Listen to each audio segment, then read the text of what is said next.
Crime के पन्ने के इस एपिसोड में आप सभी का स्वागत है। नमस्कार, मैं हूं आपके साथ शिवम वर्मा और आप देख रहे हैं TV7 क्राइम। आज एक ऐसी दिलचस्प कहानी आप सभी को सुनाएंगे जो आप भी कहेंगे कि इस तरीके के मामले आम आते हैं, लेकिन ये नहीं होना चाहिए था। आप सभी को बताते, बहन की लाज बचाते बचाते भाई की जान चली गई। बड़ी दिलचस्प कहानी है, कहीं जाइए नहीं, इस कहानी को आप ज़रूर सुनिए। प्रयागराज से 50 किलोमीटर की दूरी पर खीरी थाना आता है और ग्रामीण क्षेत्र में अगर हम देखें, अगर हम बात करें, जो विद्यालय होते हैं वो काफ़ी दूर होते हैं और पैदल ही बच्चों को, छात्र छात्राओं को विद्यालय जाना होता है और वहाँ पर शिक्षा ग्रहण करना होता है। कहानी की शुरुआत करते हैं। आप सभी को बताते चले कि खीरी बाजार में मुस्लिम समुदाय के बच्चों ने घर जा रहे एक छात्रा को छेड़ दिया। छात्रा के साथ उसका भाई भी था। भाई का नाम था सत्यम, छात्रा का नाम नहीं लेना चाहेंगे। सत्यम ने जब इसका विरोध किया कि हमारी बहन को क्यों छेड़ रहे हो, मनचले जो छात्र थे उन्होंने सत्यम को और उसकी बहन को पहले तो अपशब्द भाषा का प्रयोग किया और उसके बाद फिर पटरी से, लकड़ी की पटरी से सत्यम को जान से मार दिया। उसके सर पर वार किया, जिसमें से मौके पर ही मौत हो गई थी। प्रयागराज का खीरी थाना उस समय सुर्खियों में था जब बहन की लाज बचाते बचाते भाई ने अपनी जान गंवा दिया। सूत्रों के मुताबिक बहन कक्षा 12वीं की छात्रा थी और स्कूल की छुट्टी होने के बाद दोनों अपने घर को जा रहे थे। खीरी बाजार में मुस्लिम समुदाय के घर है, वहाँ पर जो और भी जो अनेक छात्र थे, जो मनबड़ थे, उनका भी वहीं पर घर था। तो उन लोगों ने अभद्रता किया, रोकने पर जो है पिटाई किया, जिसमें से सत्यम की जान चली गई। आनन फानन में ग्रामीणों ने प्रशासन को सूचना दिया और प्रशासन मौके वारदात पर पहुंचकर पीएम हाउस के लिए सत्यम को शव को लेकर चली गई।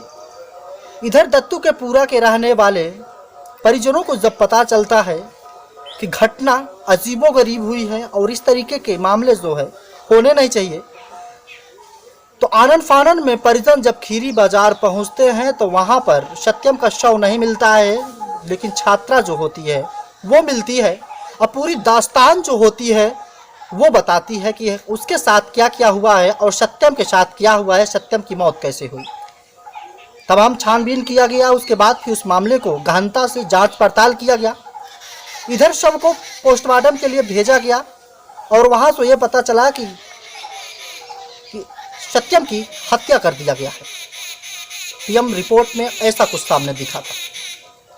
अब इधर परिजन, ग्रामीण, आस पड़ोस के जितने भी ग्रामीण के लोग थे वो लोग भी इकट्ठा हुए खीरी बाजार को चारों तरफ से चक्का जाम कर दिया।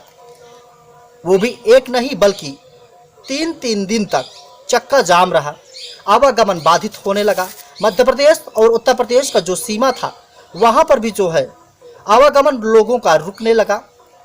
तमाम सवाल खड़े होने लगे। उसी के साथ साथ आप सभी को बताते चले कि प्रयागराज के डीएम भी, जब उनको ये पता चला कि इलाके में भर में मामला जो है काफ़ी सुर्खियों में चल रहा है, सुर्खियां बटोर रहा है, तो इसी में उन्होंने पुलिस प्रशासन, commissioner Prayagraj, DM Prayagraj, DSP, CO सहित प्रयागराज यमुना पार सर्किल के जितने भी विभागीय अधिकारी थे सब मौके वारदात पर पहुंचे और उसके बाद फिर मौका मुआयना किया तो ये पता चलता है कि खीरी बाजार के ही रहने वाले 3 छात्र और थे जो मनबड़ थे, आए दिन लड़कियों को परेशान करते थे और इस तरीके की घटनाएं जो है आम हो जाती थी। लेकिन बच्चियां, छात्राएं अगर अपने घर पे जाती थी तो वो अपने परिजन से बताती नहीं थी कि उनके साथ रास्ते में हुआ तो हुआ क्या।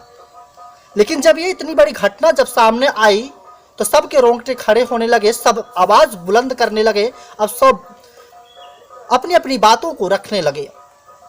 अब सवाल यहीं से खड़ा होना स्टार्ट हो गया। उधर पीएम हाउस से शव यहाँ पर ले आने की बात चल रही थी, इधर जो है आस पड़ोस के गांव लगभग 3 दिन तक चक्का जाम किया गया।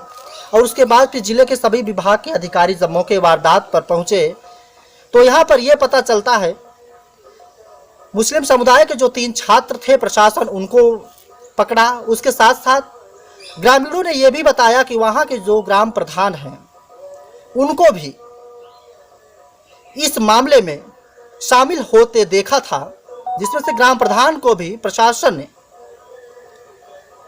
जेल के पीछे, सलाखों के पीछे भेज दिया। परिजन का सीधा सीधा ये मांग था 20 लाख रुपया, एक नौकरी और जो आरोपी है उनके घर को ध्वस्त किया जाए। अब ये काम है प्रशासन का, ध्वस्त करती है या नहीं करती है वो उनकी जिम्मेदारी होती है, वो क्या करेंगे क्या नहीं करेंगे। हमारा खबर दिखाने का मेन मकसद ये था कि अगर ये हो रहा है तो अब दोबारा ये कभी घटनाएं ना हो। घर की बहनें, छात्र छात्राएं अगर अपने विद्यालय से घर जा रही हैं या फिर घर से विद्यालय जा रही हों तो सचेत रहें। अगर कोई भी आपत्ति कुछ भी होती है तो 112 नंबर वो डायल करें तत्काल।